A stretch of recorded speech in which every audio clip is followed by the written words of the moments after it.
So I washed all the dishes.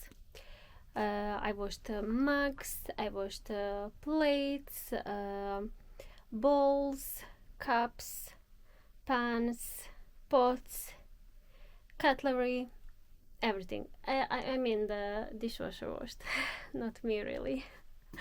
Then I washed also these black mats inside, all of them, and it was a disaster to put them back in because Rock has actually measured to be exact measurement for each of these shelves.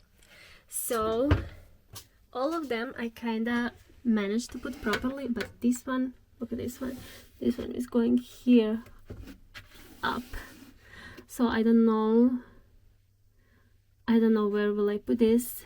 I will tell Rokas if he knows how exactly these mats go, then he can reorganize them however he wants.